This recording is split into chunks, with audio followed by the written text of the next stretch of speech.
So, ladies and gentlemen, say hi to Dr. Shoemaker because he's the only one here.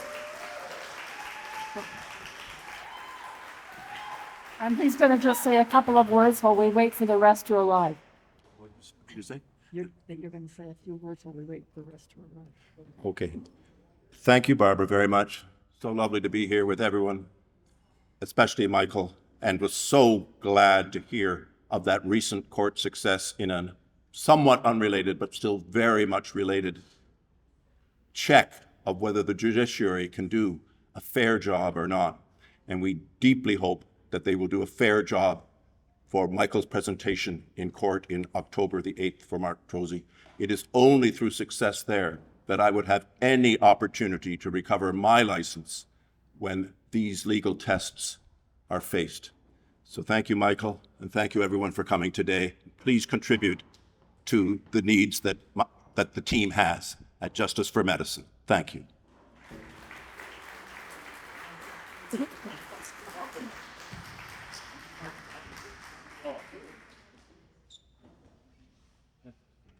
Now, we're going to, here's what we forgot. We don't have a mic for the audience, do we? Oh, we do. Okay, now I need my assistant, Ty. We can repeat the questions. Okay. Well, I have a couple of assistants that could, we've got a live mic there? Okay. Where are my helpers? Okay, and how do we tell about the live stream, Mike? How do we know if there's questions coming from the live stream audience? If there's some questions, I'll look out. Okay. Ty, next job, come quick. I want to introduce you all to my wonderful grandson. Here he comes. To help his nana, you have to take the mic through the crowd and when people have a question, okay? Come. Here it is. Mike Bayers. Mike has got the mic. Okay. Oh, I see. You're going to just come up to the mic. Good idea. Okay. And as you can see, I'm a strict taskmaster when it comes to the time. So I am allotting people 2 minutes to ask their questions. And Ty, you're the timer. 2 minutes per question. Go. Okay. Can you hear me now? Can you just state your name and where you're from? Okay, my name is Claude and I'm from Guelph here. I have a question and a statement. So my question to you is for Michael. Michael, do you use AI tools in order to help you with your research, in order to gather information on different cases that would follow the same parameters that you're trying to fight all over the world? Are you using those tools to gather that for yourself? Right. So actually, I just picked up the new AI service with Westlaw, which is one of the databases that I use. That doesn't give me worldwide access. It just gives me access for Canada for cases that you might not otherwise find. Yes. Yeah.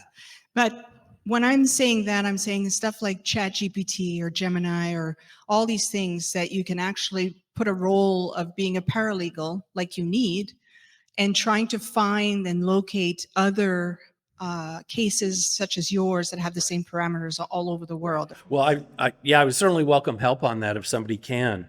I just say about that, there's a huge difference between Canada and the U.S. in relation to COVID litigation because of the different legal culture in the U.S., which I'm familiar with because I got a law degree from the U.S., right? But as of, probably 2 years ago, there are over 21,000 COVID cases being litigated in the U.S. God knows how many today, right? And so thousands and thousands of lawyers. You can count the number of lawyers fighting this COVID thing in Canada on 2 hands, right? And there are probably not even 21 cases. If you created a parameter for what you're looking for, you could actually implement it in the AI and it would spit out the ones that actually fit what you're looking for. Right. That would actually, you could create a database for yourself Okay. that you could use. Well, thanks for that suggestion. Maybe we could talk about that afterward. Okay, thank you. I just want one statement for all of you. You talk today, what you're saying basically comes across as if they made a mistake. I don't feel like they made a mistake. I feel like this is a plan that's been planned for 100 years, and we're just following the footprint of that plan. I think we agree. We all agree with you. Oh, absolutely. We're just talking about the imminent events that are going on right now, but we all know that this goes back a generation and a generation and a decade, decades, and then 100 years. And yeah, no, you're right.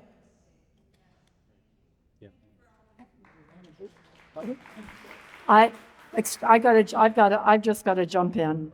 She doesn't really want to be acknowledged publicly, but Claude is my left-hand person and Val is my right-hand person, and she's helped me enormously in putting this on, organizing with AI, in fact. So thank you, Claude. Okay.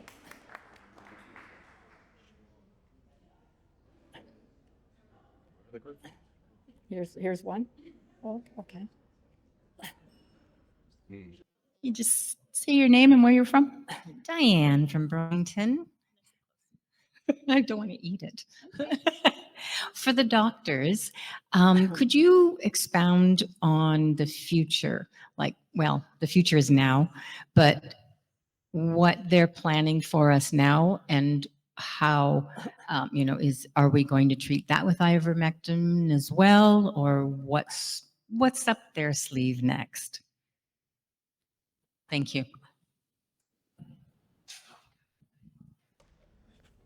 Well, this is a great question, and if you want a long answer to that, last weekend, Regina Wattiel, Peter McCullough, and I were in Whitby, and I gave a presentation on the question, what next? What next? So, and what next is partly what they do to us, and it's partly what we do to them.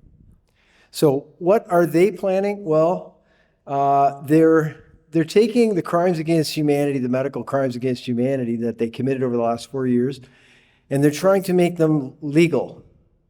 So in other words, they broke the law, and now they're rewriting the law while they continue to unlawfully persecute anyone standing against their crimes. So that means that this business that from a central command station, being the UN, they could say, listen, Canada, you might have a problem, lock everybody up, shut down the airports, take away their properties, move them into 15-minute cities, give them some more shots that'll sterilize them and injure them and shorten their lifespans, all that stuff. They're planning all of it. They're building modified messenger RNA factories all over the world. Japan has now passed, which is why we're heading there next week, they've passed self-replicating modified RNA, quote, vaccines. So that's what they're planning. Specific operations. Well, the COVID operation, you could argue it's kind of cooling down. I mean, unless you count that they've generated a massive industry of cancer and other diseases to treat, which is why they've reinvested in cancer. So, we've got the disease and death from the shots that have already been given isn't over, unfortunately. And if you look at the mechanisms of harm, I'll present those in Japan. They'll be free. I'll put that on my Substack so you guys can read it, watch it, however you want. There's multiple mechanisms. So that operation is still hurting people, still a cover up. They're still making money off the victims because now they're treating them, but they're treating them improperly because they're not even recognizing the mechanisms because, of course, according to them, the shot was safe and effective. And then they've got monkeypox and H5N1. H5N1, swab the chickens, tell you to kill the birds, reduce the food supply, make the taxpayers pay for the whole thing, create more food insecurity, and actually turn H5N1 into a problem because the reality is you need your chickens to get sick, get immune, get on with it, have eggs, and have a healthy flock that you can continue with. So people shouldn't go along with killing their birds or even let these buggers on your property to swab your chickens, in my opinion. Monkeypox is another scam going on. Monkeypox is slightly fatal. It's probably not a problem right now. What I'd be really worried about is more gain of function and more forced injections for monkeypox. And some of what we're seeing with this slight increase in monkeypox in the Congo might be because some of those people are injected with something that destroyed their immune systems. So you would expect more infections. Or people being driven closer to wildlife. That's debatable. So that's what they're planning on doing to us. What are we planning on doing to them? Well, we must restore the law. So what we're doing here, this Justice for Medicine, for instance, and this is going on all around the world. This is a global war, and we're not alone. Like at least 3% of the population is snapped on and awake. That's a lot of people. That's 240 million humans. And if there's 10,000 of them, that gives us 24,000 to 1. So there are ways in which it's David versus Goliath, and we're David. But there are ways when you look at this, we've got them grotesquely outnumbered. And we're developing decentralized warfare methods. We're developing ways to work decentralized, and it's happening. It's happening right now. Like, was it Grace? Grace just come up to me and said, you know, Dr. Nancy Whitmore, you know, who's heading up this registrar, who's doing all this unlawful weaponization of the CPSO, who's coercing doctors across this province to commit medical assault leading to death and injuries. You remember her, Nancy Whitmore, CEO? Well, she just told me, we've been serving her notices of liability. Nice friendly notes. Hey, guess what? Here's some questions. You got to answer them. She hasn't answered them. And currently her bill is at $6 million. So this is decentralized warfare. And you know what? It worked for some crazy radicals, but it can also work for some very sane people. So will we be able to restore things lawfully or not lawfully? Lawfully, we have to. Like, what is the law? Act in honor, do no harm. This legal nonsense has gotten way out of hand, and God bless Michael Alexander and others with the patience to go through this swamp of legalistic, yeah, brother, thank you. To swim through this swamp of twisting the law and coming. When you get to the end, you're like, all right, so it's all right to abduct a 6-year-old and have sex with them. Oh yeah, that's okay now. No, that's not okay. That'll never be okay. None of this is okay. So if we can restore this through the courts, which would be redemption for the judges and the Crown prosecutors and everyone else, who otherwise, as far as I can see, are just on the highway to hell one way or the other if they keep going along with this and don't do their duty. And if they don't do their duty, it falls on us. So I don't know where this ends. I don't know if we go full Mad Max or not. But we're not going to roll over and die. We're never going to accept that we don't have a lawful right to survive. So that's the balance of what's next. Hopefully what's next is them going to the old school prisons. If not, we're going to have to build new prisons for them, right?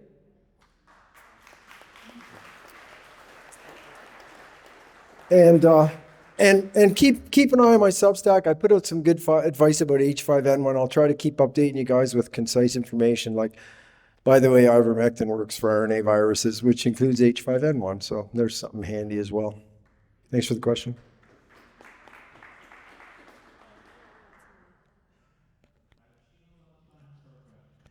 Oh, I'm just going to add a little bit more to what Mark said, because he was talking on a big scale, however, even in local communities. You need to bring this back to home too and have conversations and try to open conversations that you can relate, they can relate to what you're talking about, and then you walk them down to the garden path in a positive way. In my practice, for instance, I get families coming in and they have been totally indoctrinated, and I'll start asking simple questions, and then I start to teach them about what's available, how the choice is theirs, not listening to their doctor directly, how the system is broken. Everybody believes the system's broken, by the way. They just don't know who to follow, okay?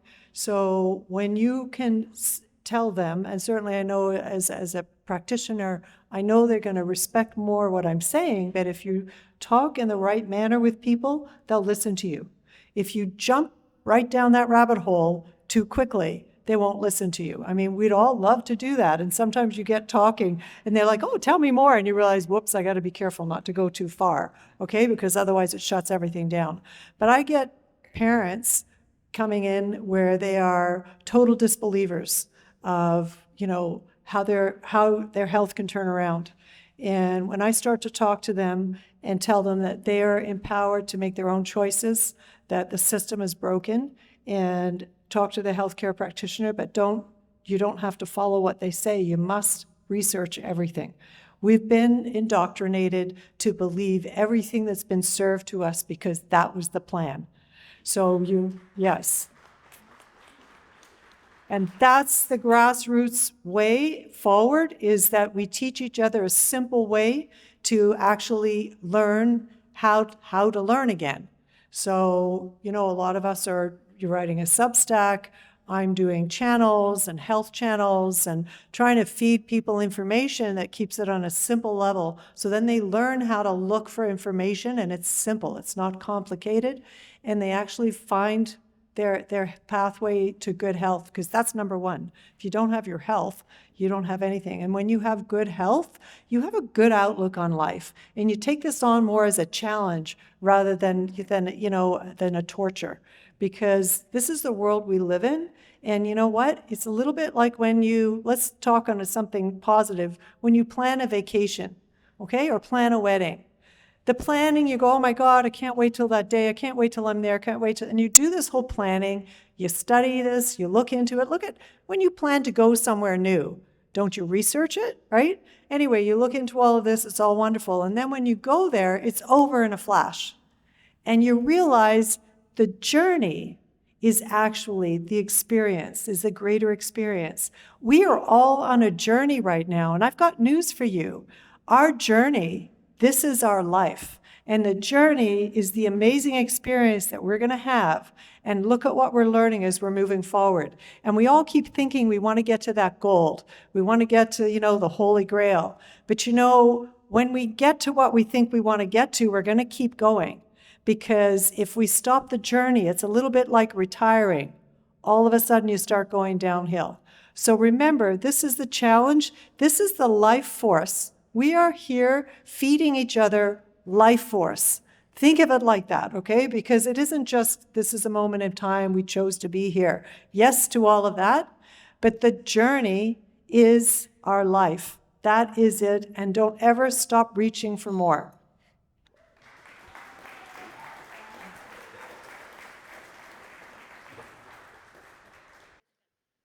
Hi, everybody. I met David in Gatineau, and obviously I met Mark once before. Don't remember where, but we get around.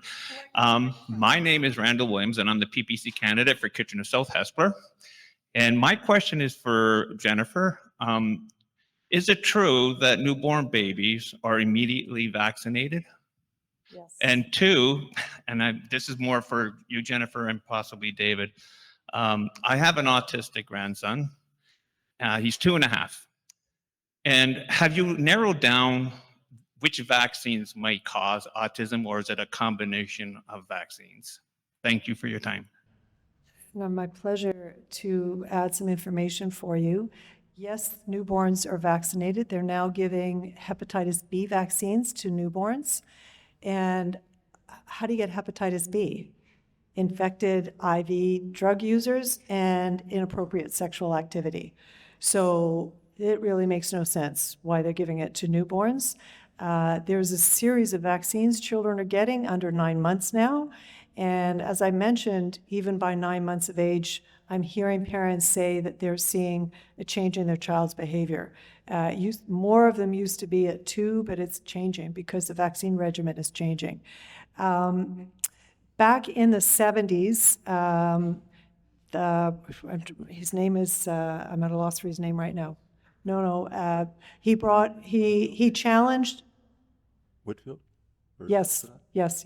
Whitfield. He challenged the MMR vaccines, saying that he felt that they shouldn't be given in combination.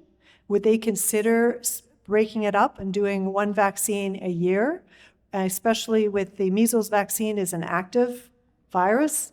And he was concerned that possibly this is causing the uptick in autism, because children are getting high fevers, and then a lot of them, not long after that, were showing total autistic tendencies. And he was vilified. He never went against vaccines. He just questioned the protocol. And when you look at the science of it, there are no studies showing that have been done to look at the effectiveness of doing it together. They've never done any studies of combining it. And certainly all the studies are flawed, actually, for all the vaccines. And they really don't. For the children's protocols, we're all starting to question all of it now. And your child, and I'm telling families when they're coming in, we're talking about it, and I'm talking about what's happened with their child. I get these parents that they've been indoctrinated to think there's nothing they can do for their child. And by the time they finish their new patient appointment with me, they leave knowing that this child's autism could be their superpower, not their Achilles heel, and not this is not a life sentence. This could actually turn around. They look for anything you can, program-wise, change the diet, get them off all this toxic food, because it absolutely affects all the kids on the spectrum, and that includes children with ADHD, ADD. You take them off all the pops, you take them off foods with dye. I'm getting parents actually telling me what they've experienced, and one parent said that they introduced magnesium and they couldn't believe the change in the child's health and status and interactive abilities, started talking. The neurolinguistic programs that they have, teaching them other ways, because again, their brains wire differently right now. Epigenetics has got a big part to play in all of this. So it's the toxins in the environment, it's toxins in the food, it's the pharmaceuticals that they're getting, but it doesn't mean there isn't a way out of this. There is. So, please stay connected. I'm listening to the parents coming in, they're teaching me too. One parent just gave me the name of a book I just ordered, and I'm going to be reading it, and I'm going to be feeding all this information back to everybody too. So however I can be of service to any of you, I'm here. What else are we here for? We've got to help each other. And in terms of why it's happening, the adjuncts within the vaccines are the most dangerous things, the aluminum-based and the mercury-based adjuncts that are still in the vaccines. That's what allows virtually a metallic type connection to occur across the brain that shouldn't be there. These measures that Jennifer is speaking of are terribly important to help after the fact. But when children now from 0 to 18 are getting close to 72 vaccines from the ages of 0 to 18, when I was a child, there were at most 10 jabs I would have received from age 0 to 18. The autism epidemic occurred well after I was a child, and it occurred as vaccine usage and multiple injections at the same time started to become the way. And I know there are others who can speak to this, but thank you, Jennifer. And also, as I mentioned, with epigenetics, so when you can change diet, etc., we can it appears that we're able to turn on and off genes without changing the DNA. Is there a DNA component? There may be, but we can still, epigenetics helps you change how the DNA actually expresses itself, right? So.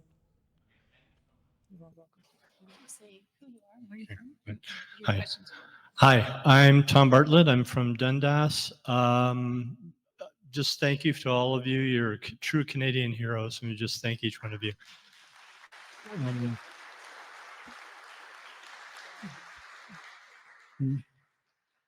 My question is for Michael. If this lawsuit is successful, or the case for Mark, is this going to potentially open the door to be able to somehow bring in all the testimonies from the National Citizens Inquiry? Will there be some venue that will make those sort of relevant, that they could be brought forth? Well, I'm a huge fan of the NCI. I testified at the NCI. I see we've got a paper copy at the door, which is amazing. But on see, that's sort of a problem of evidence, and then it becomes a technical problem of law, when you can and cannot introduce evidence. So if we're successful and then we want to bring other actions related to this, or defend other doctors, or try to vindicate doctors, who have been in Mark's position, can we introduce the NCI as a piece of evidence? And the way the legal system works is when you're sort of at trial, or in Mark's case, at a tribunal hearing, you have one opportunity to put all the evidence in the record that is relevant to the legal issues you want to raise. And that's locked. Once you get past a decision there with that evidence, you want to appeal into the court system, you cannot add. So there is one exception called the fresh evidence rule. So if there's something very extraordinary, it could be the NCI, depending on the timing. Could be another decision. It could be some other relevant piece of evidence, relevant to the issues in that proceeding. You can make a special application to the court and bring a motion to introduce that evidence on appeal. But the big problem with breaking evidence, and so the NCI report has not been out for long, is that it may be late in terms of adding to some of the litigation that is underway. But so it's a contextual kind of question. Maybe it could be based on French evidence, but it would depend on the case. Yeah. And where are you from? My name is Sheila McFarland, and I am from Guelph. And my question is for Michael and for Mark. Hold that. I spoke with you both briefly at the break, and a little bit about my background. In the 90s, I was going to apply to law school at the University of Western Ontario and went to speak to the dean about what law school is all about. And he explained to me that there's a big difference between legal and law. And I went, instead of going to law school, I went and was trained by some lawyers that were plain language experts, and they taught me about legalese and the conversion of status and how the legalese are weasel words in the fact that they have more than one meaning, and you can accidentally get trapped into the wrong jurisdiction and under the wrong law if you don't understand the words that are being used.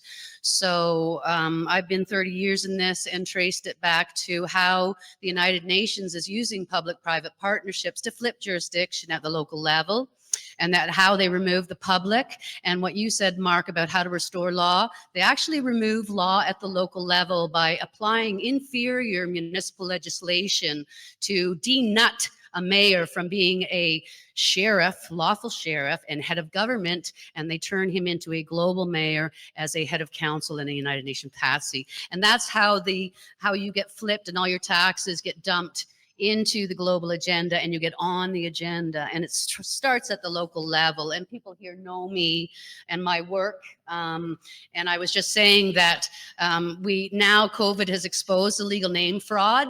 And the legal name is now proven to be indicative of a crown ward, which belongs to the crown. And we're now in the point of seeing if the charter constitution applies to strictly crown wards, which is that legal name, or does it apply to men and women? And that's where the conversion of status is happening. So if you're wanting medical freedom, you're wanting good food, you're wanting good water, you're wanting good governance, you're wanting peace, you have to restore law.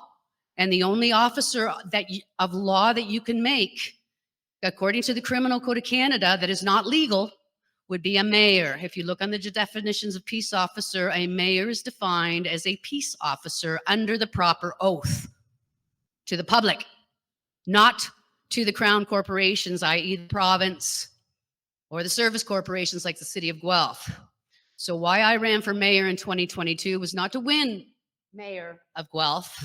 It was to get my name on the ballot against Cam Guthrie, because Cam Guthrie took the wrong oath. He took a corporate declaration and agreed to work for the service corporation, City of Guelph, and he is de facto public trustee now. So I can challenge him, and I'd like to meet with Michael as a constitutional lawyer, and Mark, since you're in court, trying to solve this in legal de facto courts is impossible. I was there in Brampton with Dan Oakey, who's doing the Lakeshore Sovereign. They also have gotten thousands of pages of COVID information on file at these courts. And like you said, it gets ignored because these are legal courts that are protecting crown wards and crown assets. They are not protecting men and women. So if anybody's interested, we are coming down into pretty much over the target now. And since this is trust law, it's banking law. And these de facto officers get put into check with notices of liability that put them into default. That's the problem with notices of liability. We have no court to take them to. A notice of liability default process, though, is a notice to admit your jurisdiction. Are you public, private, or international? Notice of fault if you don't respond, which they're not, and a notice of default because they're saying they're public trustees, but they're not. And that's fraud and breach of trust. And those are both covered under the Directors' Liability of Canada as taking everything down to zero at the local level. And this is where we're going. So lawyers, I would appreciate a little bit of help from you because you should know how to unincorporate from fraud at the local level using an oath to switch from swearing to the corporation to swearing to serve and protect the men and women.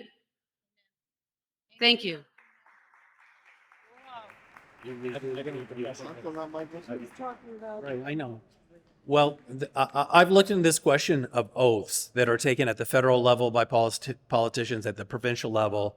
And then, as you pointed out, they've weakened, right? You no longer have an oath at the municipal level. You have what they call a declaration, right? Declaration. So, because people have approached me regarding litigation in relation to COVID, have members of parliament or the legislature or members of council violated their oaths. And what you find, without having them in front of me to read them to you, is that they're very brief and they're incredibly vague. And so it's very difficult to use them as a basis for litigation and say, hey, you've breached your compact with the people and with God because you're in violation of your oath. It's a really tough sell. And so the only solution to that is political, which is these bodies, you have to elect people who have the courage to actually, provide stronger declarations or oaths. And so that becomes kind of an insoluble problem. So you'll probably never elect a majority to do that. But I don't see how you can do it through the courts. But if you have a way, I certainly be willing to look at it. So they're breaching trust now. That's not a political solution, that's a banking solution. Yeah, I'm not sure about that. I haven't heard that approach, but I'm always looking for new approaches. So why don't we talk about that afterward? Or we'll talk about that on the email that you gave me? Yeah, but thanks for bringing it forward. Yeah. Uh-oh.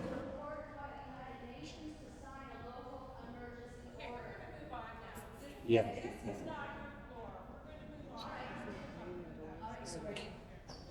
Hello there. My name is Jean-Paul Gendron.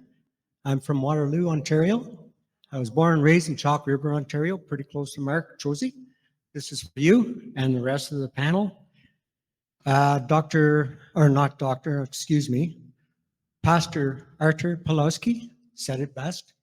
He said, Parliament should be nullified and we should go for a new party.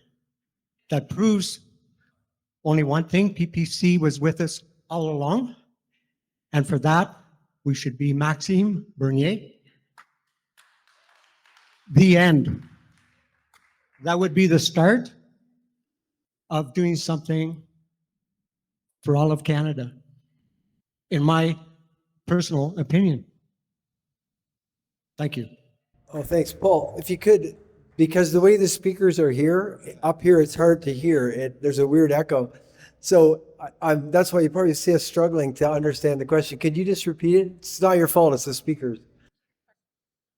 In my personal opinion, Maxime Bernier for PPC would be the start of the solution.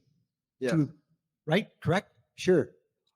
Okay, well, first of all, I love Maxime, and I was campaigning for Maxime before they launched COVID, and I've had the honor to meet Maxime, and I'm totally behind Maxime. I love Maxime. So Maxime Bernier, come on. So this brings us to a question that now we're understanding. We're in an area that I'm very lay. There's people in this room that know more about political process than I do, probably half of you. But like the rest of you, I am kind of scratching my head and thinking what to do. And it'd be nice to say, oh, I have a sure answer. Let's all do this. I don't. So I'll tell you, I partly wonder if the government of Canada, the Corporation of Canada, when a government has committed malfeasance, has lied to their population and murdered them, and are filling out paper like C293 to say, yeah, we're just giving everything you own to are sponsors of the United Nations. I mean, I don't even know if it's legitimate. It's one of the good things for me about being cut off from my usual income is I'm not giving them any money. And I really struggle with that. And when I look, we're looking at the World Council for Health. And by the way, Bonnie Newell's in the back there who's been working so hard for the World Council of Health Canada. Yeah, Bonnie. By the way, this is a tangent. Make sure I come back. But Bonnie used to administrate for emergency department, and I run emergency department. And here we are back together dealing with the emergency with administrative power and an old doctor.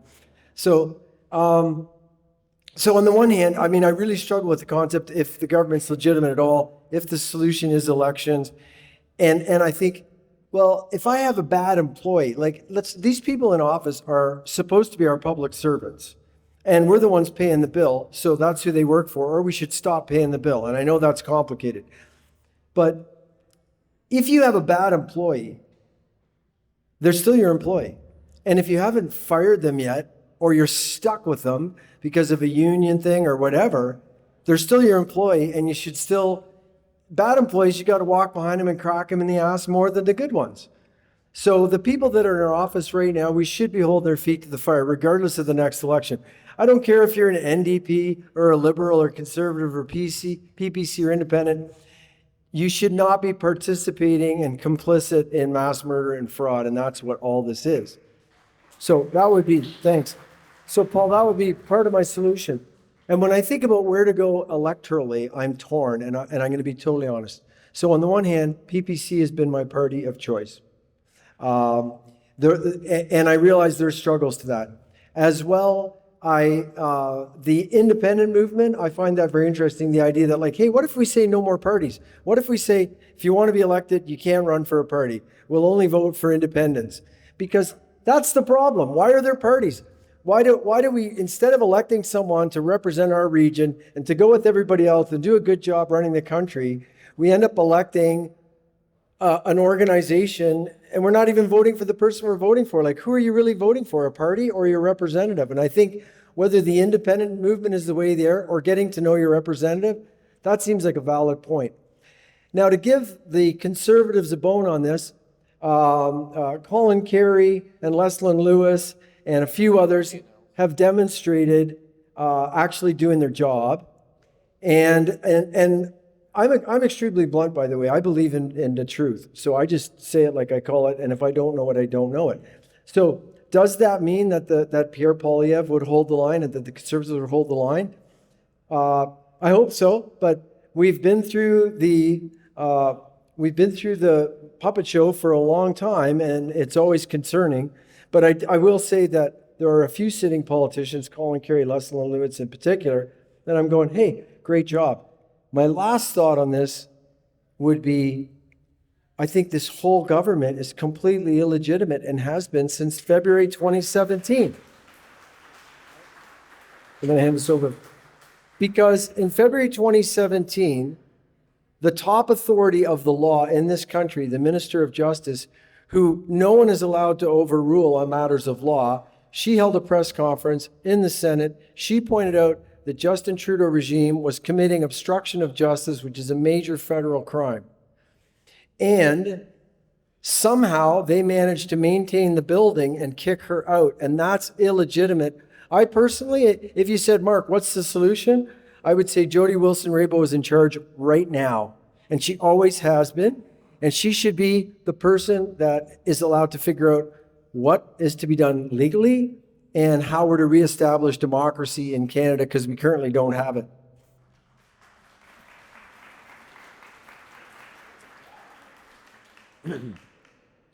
Just to add to that, every day I have to think about the relationship between law and politics.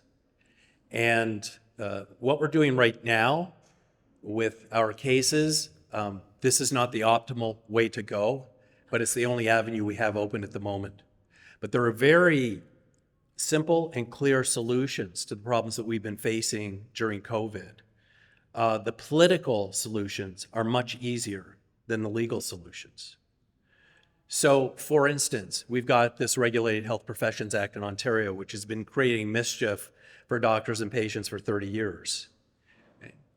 If you elected me, and I were Minister of Justice, or I reported to Cabinet, I could give you 2 pages of amendments to that 100-page piece of legislation that would prevent this kind of thing from ever happening again.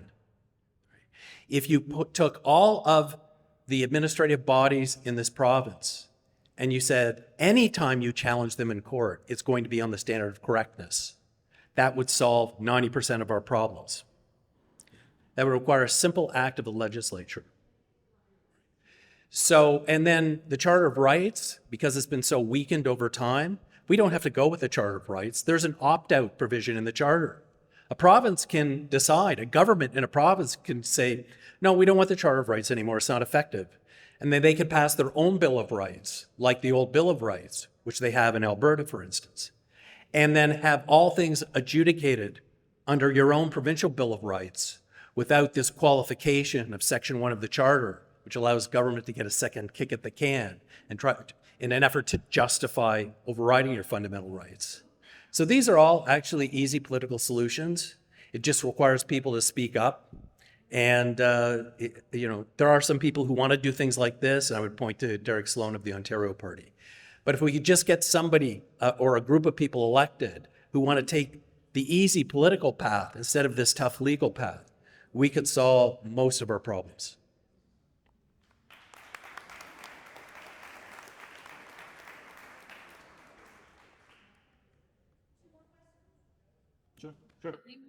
Hi, my name is John. I'm from Kitchener-Waterloo, and I have a question here that may be considered inappropriate given the forum. If possible, I'd like the speakers maybe to have a look at it and decide whether or not it's something that can be answered in a public venue. If I were a speaker on stage, I may not want to be associated with this question being asked, which is why I'd like to be respectful and offer it for your review before you possibly address it. Is that possible? I could hand it up. I don't want to ask the question unless someone on the stage chooses not to veto it as something that should be asked in this forum. We got like 3 speeches. Just get it up there. Okay, here we go. How reasonably warranted is the apprehension that the promulgation of these mRNA injections is an operational element of stochastic genomic warfare? Okay, can I? How reasonably warranted is the apprehension that the promulgation of these mRNA injections is an operational element of stochastic genomic warfare? Sarcastic, I understand that. The sound up here is hard, that's Okay. All right.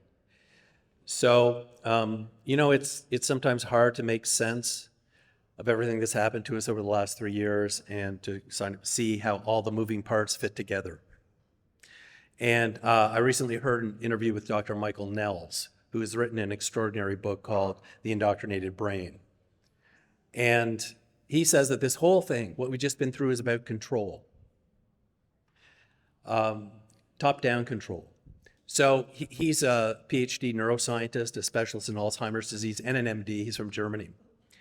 And in this book, a couple of very simple statements he makes in the book, just to begin with.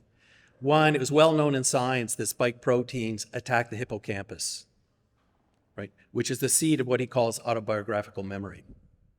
He said it was also well known in science that these nanoparticles they use to deliver the mRNA particles, that the nano particles themselves, lipid nanoparticles, circulate throughout the entire body.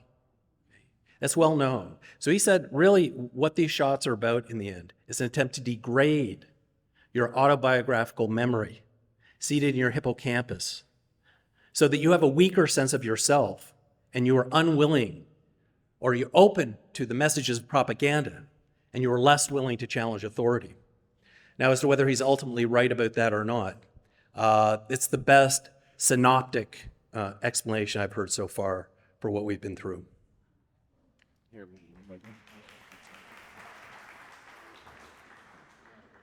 I am no lawyer or good ER doc, but I know 2 things. The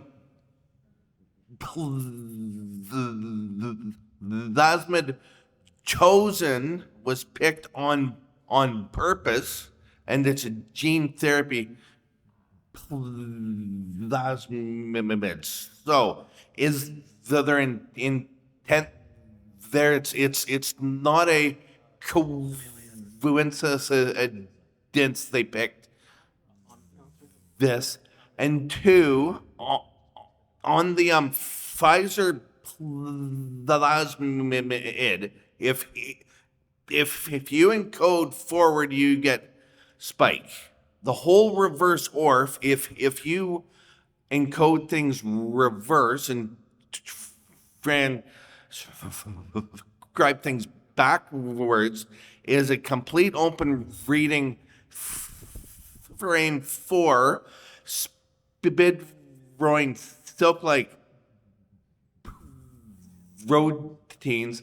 It's so complex. The only way to codon optimize the reverse orf is only possible through AI. So there's your answer. Thanks. Actually, Dr. Speaker and I did a discussion about this, and we'll be publishing it, God willing, within about a week. And we went into some of this stuff. The injection is clearly a genetic invasion of people, right? Now remember, they said modified RNA so the body would poison itself and cause an autoimmune attack on the body while actually helping coronaviruses infect people. That's the reality of it. But then, as Dr. Speaker and others have discovered through laboratory analysis and genetic sequencing, there's a bunch of DNA in there and some very nefarious things that don't just pop in there by chance, which have no positive benefit. And particularly, what strikes me is your findings of these genetic sequences derived from the simian virus that, as far as I can see, from research you shared with me 2 years ago, even going back to the 90s, that these are tools to take the rest of the DNA that's not supposed to be there and get it into the nucleus and incorporate it into the human's genomes. So this is literally an injectable genetic invasion by design. How much of that is happening? We're figuring it out. It's like when you build a gun and fire it. You don't know how well it's going to fire until you shoot it. But they sure shot at everybody, and now we're seeing it. And so a genetic invasion at minimum. And then there's other things in the shots. It's a very complex bioweapon. And I agree. When you look at this, you read the genetic sequence this way, and you make their spike protein, this poisonous protein nobody wants to make. But they put a thing at the end that Dr. Speaker was describing that would trigger the ribosomes that manufacture protein reading this messenger RNA to read it backwards. I mean, can you imagine reading a book backwards? But here's what's weird, and that's why I think Dr. Speaker said that would take AI intelligence. Because when you read it backwards, you have a genetic sequence to produce a protein that is similar to a protein found in spider silk, which may be part of the reason when people die, they end up with all these big white rubbery clots in their blood vessels. So it's definitely a genetic invasion and a bioweapon.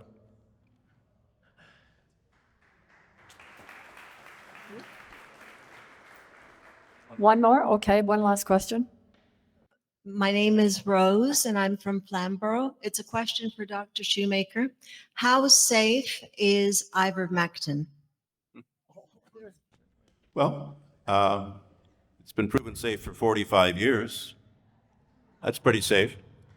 Children can go to the pharmacy right now and get it for scabies. Their parent can get rid of scabies and give them 10 days worth of ivermectin, and it won't be questioned by the College of Pharmacy. Thank you for your question. The only other thought I have when I hear the word ivermectin is to remember, as Mark would remember, my story about a different lawyer, Michael, a lawyer in Buffalo. And he had the opportunity to defend 100 different families across America, from Alaska to Arizona to Tennessee to New Hampshire. And it just so worked out that he went to court 100 times in the space of a year on behalf of the families who wanted to give ivermectin to their relative in the hospital. 50 times he won and 50 times he lost. In the 50 times he lost, the judge decided, no, the hospital has the right to give what someone should take. And we're saying no to the ivermectin because the hospital wants to say no to the ivermectin. Those 50 patients all died. A different 50 patients were allowed ivermectin for their relative in 50 completely different cases around the United States over the course of that year. And in those 50 cases where the families were given ivermectin, according to Mr. Lorigo, Ralph Lorigo of Buffalo, New York, those 50 patients who were allowed the ivermectin down their nasogastric tube because they were already so sick that they were virtually unconscious and so terribly ill from COVID, 50 out of 50 lived. So that's where the safety of ivermectin is. It saves you from death, and it doesn't hurt you. And Mark Trozzi and I and other scientists, fabulous scientists like the dear lady beside me right now, she was the first to discover the safety of ivermectin and found out that people in a nursing home who'd been given it because of a scabies outbreak in the nursing home, they didn't suffer COVID. They were totally prevented from getting COVID because they'd received ivermectin incidentally to help them with scabies. So it's a safe medicine. It can save us from all sorts of things. And the bastards, and that's what I'll call them, the bastards who prevented doctors from prescribing ivermectin to Canadian citizens are just that, bastards. Amen.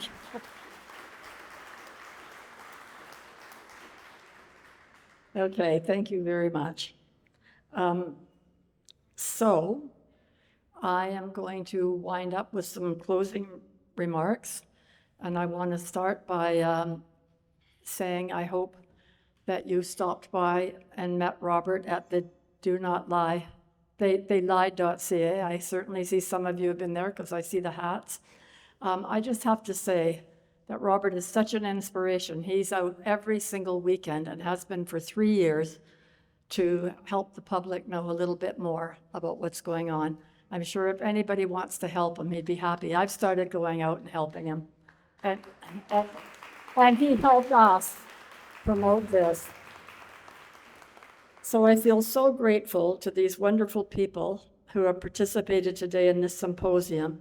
And I will say again, what an honor it is for me to be connected with each and every one of them, each and every one of you, not them. Thank you so much to the speakers and the panel guests, Mark, David, Michael, Jen, and Chris. So appreciated. And it's just so heartening to be part of this process of trying to move this very, very important case forward. And I sure want to have a big shout out. Oh my gosh, she's been there. Valerie, where are you? I want to shout out to my associate. Come out here, Valerie. Valerie. Aha. Val Thayer, who found this lovely venue for us and who has just worked. She's been a wonderful, wonderful support. There's not been one moment or time that I've called her and said, do you have time to help with this? And she hadn't said, of course. So thank you so much, Val, for helping us get this wonderful thing off the ground. And to Mike Bayer, who was standing at that video, at his camera when I got here this morning at noon, and he's still standing there at that camera. I don't know whether he's even been allowed to go to the bathroom. He's just helped us enormously. I just can't believe, because I'm old, that we can live stream, that people all over the world can be watching us, and that's thanks to Mike's understanding of technology. And I mentioned earlier that Mike, I'll tell you the story. Here's my story. Now I'm at the mic. The first one we did was in Hamilton. There was 100 problems, but we finally got it up and off the ground. We were late starting. I had booked a friend in the freedom movement to videotape it with his cell phone. And Chris says, oh, just wait a few minutes. Mike Bayer is coming. I said, who's Mike Bayer? And then comes Mike Bayer with all his professional equipment, and he videoed. We didn't live stream that time, but he recorded it. So the next one comes up, and I think, Mike's a professional videographer. So the next one comes up, and I think, how can I ask a professional to come and help me again? So I make a little phone call, and I say, we're doing another one, Mike, and it's a fundraiser. There's not a lot of budget. I'll be there, he says.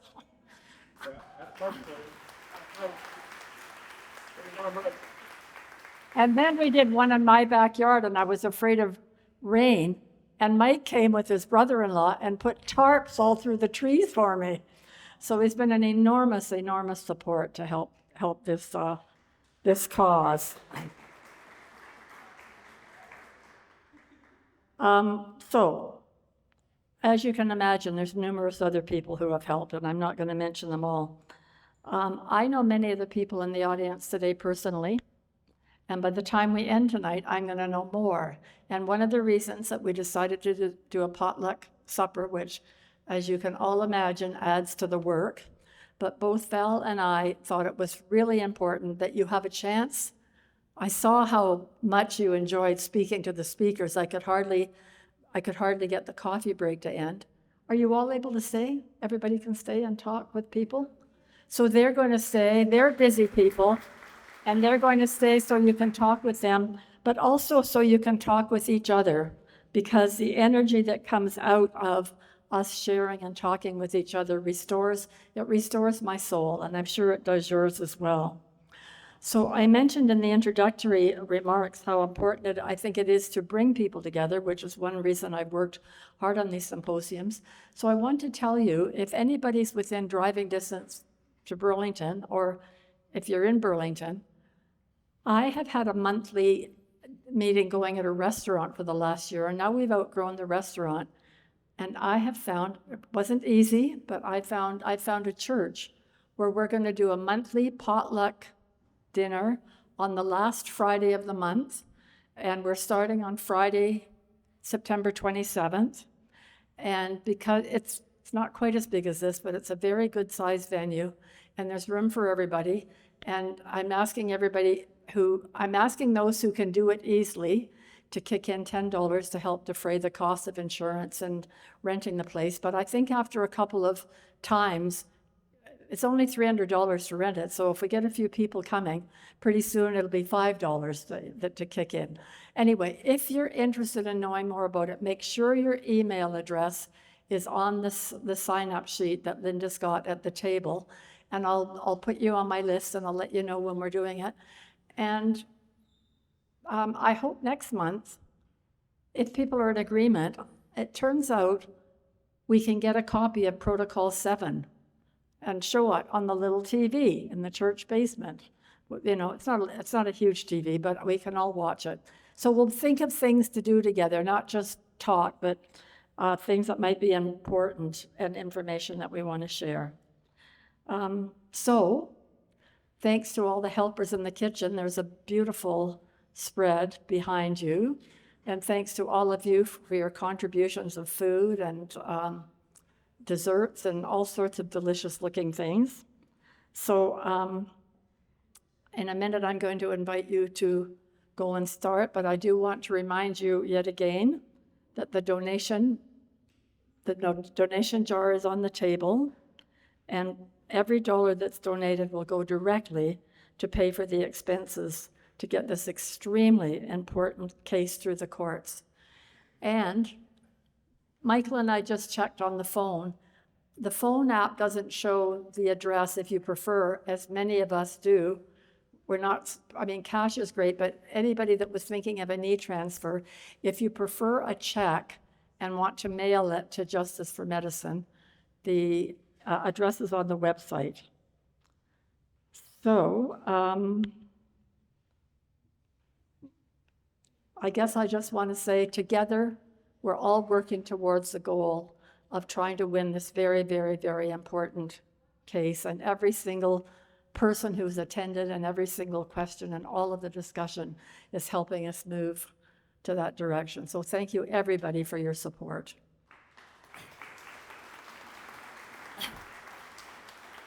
And now go and help yourself to a delicious dinner.